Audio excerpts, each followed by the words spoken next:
Hi hello welcome to our channel Villupuram சமையல். நம்ம சேனலை புதுசாக பார்க்குறவங்க சப்ஸ்கிரைப் பண்ணிக்கோங்க, அப்படியே பெல் பட்டனை கிளிக் பண்ணிக்கோங்க. வாங்க வீடியோக்குள்ளே போகலாம். இன்றைக்கி நம்ம சேனலில் மட்டன் குழம்பு எப்படி செய்யறதுன்னு தான் பார்க்க போகிறோம். இது என்னோடய ஸ்டைல் மட்டன் குழம்பு.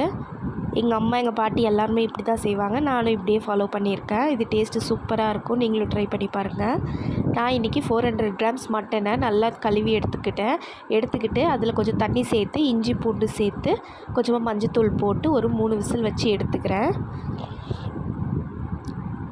நெக்ஸ்ட்டு மட்டனுக்கு தேவையான வெங்காயம், தக்காளி, கருவேப்பிலை, பச்சை மிளகாய், உருளைக்கிழங்கு, முருங்கைக்காய் இது எல்லாத்தையும் எடுத்து வச்சுக்கிறேன். வெங்காயமும் தக்காளியும் லைட்டாக ஒன்றும் பாதியமாக அரைச்சி வச்சுக்கோங்க. மட்டனை பாயில் பண்ணி தனியாக எடுத்து வச்சுக்கோங்க. இப்போ ஒரு வானலை வச்சுக்கோங்க. வானலை வச்சுட்டு இன்றைக்கி நான் இதயம் பிராண்டில் மந்த்ரா கடலெண்ணெய் தான் ஆட் பண்ணியிருக்கேன். அது கூடவே பட்டை, லவங்கம், சோம்பு, நம்ம அரைச்சி வச்சுருக்க வெங்காயம், பச்சை மிளகாய், கருவேப்பிலை இது எல்லாத்தையுமே சேர்த்து நல்லா வதக்கிக்கலாம். வெங்காயம் கொஞ்சம் ஃபாஸ்ட்டாக வதங்கிறதுக்காக உப்பு சேர்த்து நல்லா வதக்கிக்கோங்க. எல்லாமே நல்லா வதக்கி விட்டுட்டதுக்கப்புறம் கொஞ்சமாக தக்காளி சேர்த்து நல்லா வதக்கிக்கோங்க. தக்காளியை மேஷ் பண்ணி எடுத்துக்கோங்க, உங்களுக்கும் டக்குன்னு பாயில் ஆகிடும். தக்காளி நல்லா ஸ்மாஷ் ஆனதுக்கப்புறம் நம்ம கட் பண்ணி வச்சுருக்க உருளைக்கிழங்கும் முருங்கைக்காயும் எடுத்து போட்டு நல்லா வதக்கிக்கலாம்.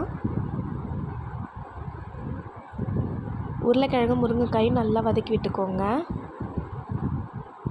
வதக்கி விட்டதுக்கப்புறம் நம்ம பாயில் பண்ணி வச்சுருக்க மட்டனை தண்ணியோடு சேர்த்துக்கலாம். சேர்த்துட்டு தனியாக கொஞ்சமாக தண்ணி எடுத்துக்கோங்க. அதில் மஞ்சத்தூள், மிளகாத்தூள், கரம் மசாலா, கொஞ்சமாக மல்லித்தூள் சேர்த்து நல்லா மிக்ஸ் பண்ணி அந்த தண்ணியை குழம்புல சேர்த்துக்கோங்க. நெக்ஸ்ட்டு குழம்பு நல்லா கொதிச்சிட்ட உடனே உருளைக்கிழங்கு, முருங்கைக்காய் இது எல்லாமே லைட்டாக வெந்து வந்துடும். அந்த மாதிரி டைமில் தேங்காய், கசகசா, முந்திரி, கொஞ்சமாக சோம்பு சேர்த்து நல்லா அரைச்சி எடுத்து அதை பேஸ்ட்டாக அதுக்குள்ளே சேர்த்துக்கலாம். குழம்பு ஒரு 5 மினிட்ஸ் நல்லா கொதிக்கட்டும். கொதித்து முடித்த உடனே அதில் கொஞ்சம் கொத்தமல்லி தழை தூவி இறக்கிடலாம். இது எங்கள் ஸ்டைல் மட்டன் குழம்பு, ரொம்ப டேஸ்ட்டாக இருக்கும். ட்ரை பண்ணி பாருங்கள் ஒரு நாள். ஓகே, இந்த வீடியோ உங்களுக்கு பிடிச்சிருந்தா விழுப்புரம் சமையல் சேனலை லைக், ஷேர், சப்ஸ்கிரைப் பண்ணிக்கோங்க. பாய்.